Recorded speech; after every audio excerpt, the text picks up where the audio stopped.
रहे हैं special coverage news और मैं हूं आपके साथ शिव कुमार मिश्रा।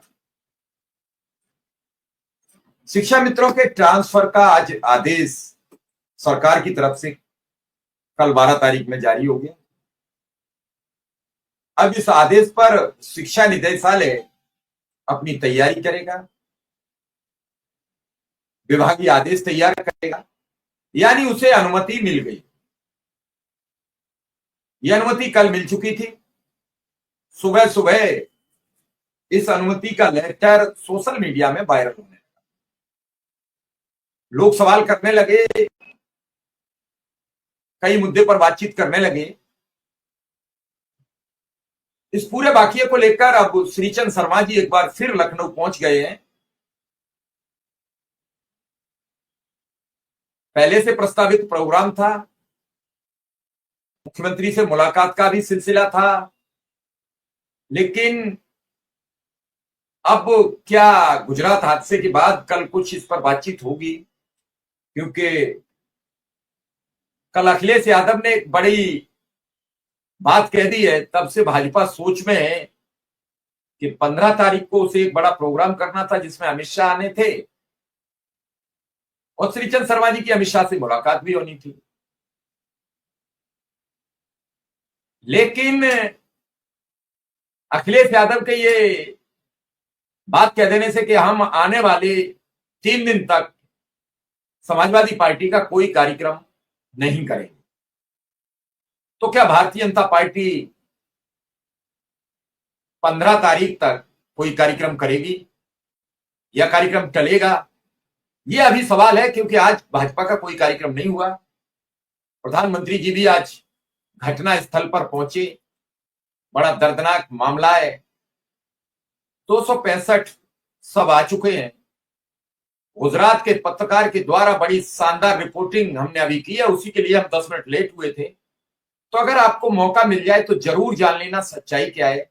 हमारे देश के 265 लोग अब इस दुनिया में नहीं रहे। हमारे देश में, जिसमें लगभग 70 के आसपास विदेशी नागरिक। बहुत अच्छी तरीके से एक एक बात समझाई गई है, एक एक बात पर विस्तृत बातचीत की गई है, और वो एक ऐसा वीडियो हमने दिखाया है जो अब तक सोशल मीडिया में नहीं आया है। अब इस बातचीत के बाद क्या 15 तारीख का बीजेपी का कार्यक्रम विधिवत रहेगा?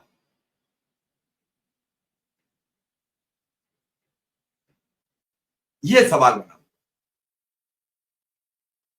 आज शिक्षा मित्र संघ के नेता कौशल किशोर कल से लगातार थे। वो मुख्यमंत्री के निजी सचिव NKS चौहान से मिले, मुलाकात की बातचीत हुई है।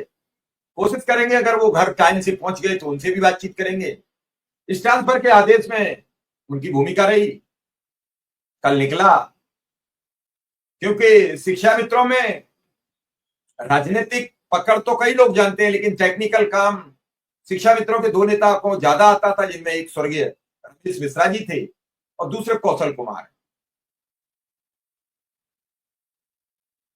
रमेश मिश्रा जी अब इस बीच शिक्षा मित्रों के बीच नहीं रहे, तो यह आदेश आ गया और इसके बाद ट्रांसफर का रास्ता खुल जाएगा। सबसे बड़ा रास्ता है वेतन। अनुदेशकों के ट्रांसफर का अभी इंतजार है, लेकिन उम्मीद है कि वो भी खुल जाना चाहिए। अंतर जनपदीय महिलाओं का, उसका आदेश भी जारी हो जाना चाहिए। और दूसरे इंतजार है वेतन का। वेतन का इंतजार सबसे बड़ा है। वेतन जब मिलेगा तभी कुछ राहत मिलेगी। तब तक ये राहत जो भी है वो अस्थायी है।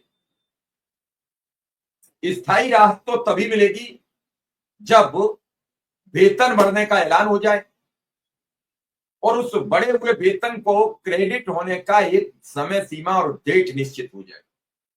फिर सब रास्ते खुल जाएंगे, सबको सुकून आ जाएगा, सबका जीवन एक गतिमा हो जाएगा, जिसकी गति थोड़ी सी कमजोर पड़ी है, और ये सारी चीजें आगे बढ़ती चली जाएंगी। ताज्जुब आज तब हुआ जब शिक्षा मित्रों के 2 धरने लखनऊ में लग गए। बड़ी शर्म आई। पहले तो यह है कि एक ही नहीं कुछ कर पा रहा था, दूसरा धरना और लग गया, और दूसरा लगा तो क्या दूसरे धरना के नेता जो आज शाम को अपना बोरिया बिस्तर बांध के चले आएंगे, उन्होंने यह संदेश दे दिया कि शिक्षा मित्र कई जगह है, कई टुकड़ों में। तो क्या जरूरी थी? क्या एक दिन के धरने में 20 शिक्षा मित्र ले जाके उन्होंने सारी समस्याएं दूर करा दी शिक्षा मित्रों की? और ये दोनों धरने नॉन टेट वाले शिक्षा मित्रों के थे। बड़ी सोचने की बात यह है कि नॉन टेट के इन शिक्षा मित्रों ने शिक्षा मित्रों में कई टुकड़े करा दिया। कोई माने न माने, इन्होंने शिक्षा मित्रों को बांट दिया, अपने स्टेज पर कई टुकड़ों में बांट दिया। और इस बात को आज हमारे साथ जो वहां से शिक्षा मित्र जुड़े थे, उन्हें एहसास हो रहा था कि यह गलत हुआ। मानो तो ठीक है, ना मानो तो ठीक है, हम लोग अपनी बात कह सकते हैं। मानना ना